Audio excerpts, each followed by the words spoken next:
Welcome back. Today we are looking at the Fangs and Talons release from Wizkids for Dungeons and Dragons.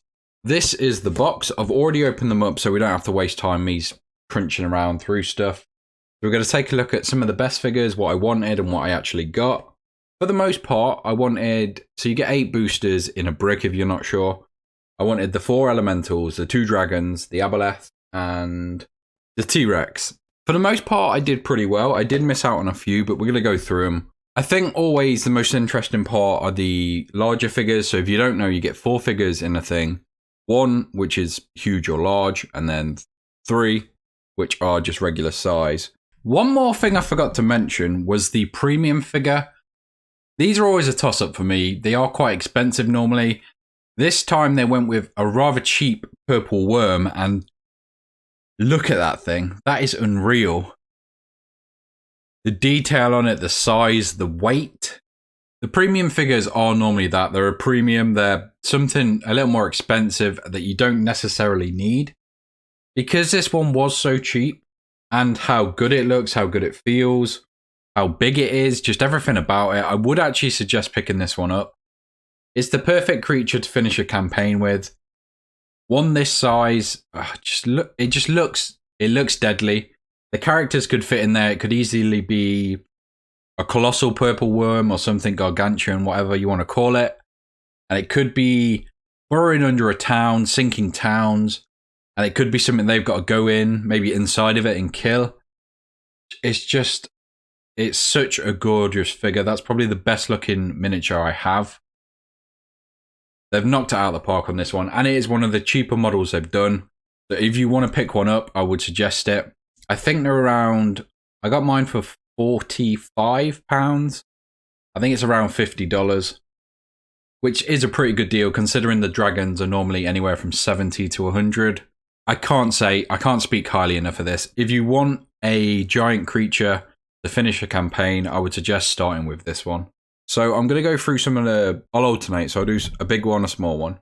So my first pull was actually this guy. So I wanted the Earth Elementals for a few reasons. I wanted them so I could run specific adventures. I wanted them so druids and stuff could transform into them.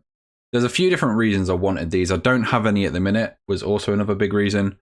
And the fact how big these guys are is just huge fan of how these look. So I'm really happy I got that one. I will let you in on a little secret as I reveal these. I did miss out on one of the elementals, but we will find out which. This was my favorite of these, I guess you could say small, but even then, it is the Mimic Door. The detail on that is unreal. I will do close-ups of all of these, but that is just a super cool figure. It's one where if a Mimic was a door, normally you just have to use your imagination as the game's supposed to. It's always nice to have miniatures to represent stuff, so I'm super happy I got this one. I did recently pick up Warlock Tiles, which I don't know if this will fit in. It looks like it may. This is from Wizkids as well, so I will try that later on. But that was a really cool mini one I picked up. Another cool one that I found, probably my favorite of the elementals to be honest, was the water element. You can see it's got a bit of a face, which looks it looks a bit strange, but I kind of like it. It reminds me of Ghostface from Scream. But that's a really cool figure. Again, it's giant and it's got so many uses that I can use it for. I've actually got an adventure coming up this would be perfect for. Unfortunately, it is on roll 20 at the minute. I say unfortunately, it's a great system. I just mean I'd rather be playing in person with all these miniatures. So we're going to go for a small one next. My second favourite of the more mini miniatures. Now, if you've played Curse of Strahd, you understand how vampires work and how cool of a mini this could be. Not just because it works perfectly in terms of vampires and how they change form, but also it's just a really cool looking piece. It's got sort of blood red running through it. I think translucent looks good. It's just, it's a great mini. And again, one that I can think of a ton of uses for. The next time we play in person, I am planning on running a more horror orientated campaign, so I am looking forward to using that one. Move on to, I'm going to show a few which I'm not as fond of. So this was one of the pools I wasn't really after. I'm not really sure what to do with it. It is called Anathema. I'm not really sure what story that's from. I know this set in particular is just a ton of random stuff you can use. I'm sure there's something I can do with this. It reminds me of Medusa a little. It looks kind of cool, but it's just not one that I was after. Still happy to pick it up. Any kind of giant monsters are always fun to add to adventures. So I'm sure I'll get some use out of that. Let's move on to another little one. It's a kobold scale sorcerer. It is tiny, but it's got wings, it's got fire in its hand. That's something I could consider using as a character. I have been looking at playing a kobold. I was thinking more of like a rogue, but I mean, that's kind of cool. I guess it could be an arcane trickster because it's got fire and a dagger in one hand. So yeah, that's just a really cool piece. Like I say, I'll get some better close-ups of these. But there's so many things you can do with this stuff in this set, which is why if you're looking for figures just to bolster your lineup, this is a great set to buy. We might as well reveal which elemental I missed out on, and it was the fire. So our final elemental is the air. Again, it does look really cool. It's sort of like a tornado. It's like an engraved translucent material, which it looks cool. Can't really complain. It's not got a face. Oh no, I tell a lie. You're not going to be able to pick this up on camera, but I'll take a picture. You can just see a face here. The eyes are up here.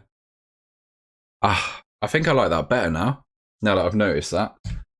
Again, another elemental to add. Always good to have. This kind of thing is something that you could always pick up and throw into an adventure. So just perfect. Then from one of the smaller ones, we've got a Twig Blight. Basically Groot. Baby Groot. Again, I'll have to do a close-up on that one to really get it in. But yeah, it's Groot. It's Groot from Guardians. Just a tiny version. You could probably come up with a story to actually have Groot in your adventures using this, and then maybe a treant, which I do have somewhere. I might grab that. But yeah, just a really cool looking figure, which could be used even outside D&D, which is always a plus. Then we've got this. So it did come in 2 parts because it couldn't fit in one. It's the Tyrannosaurus Rex. Now, being a huge fan of Jurassic Park and dinosaurs in general, this was one of my main ones. I completely forgot about it until it was pulled. So I didn't even think this was in the set. Its tail just comes off and slides on here, which is easy enough. Easy. It looks incredible. It's a little spiky, so maybe dangerous in real life as well. It's got its mouth open and a ton of detail. Great colouring. I'm hoping to grab a few more dinosaurs so I can start to run a more dinosaur-orientated island in one of my campaigns. But again, it depends what other dinosaurs there are. I know there is a Triceratops.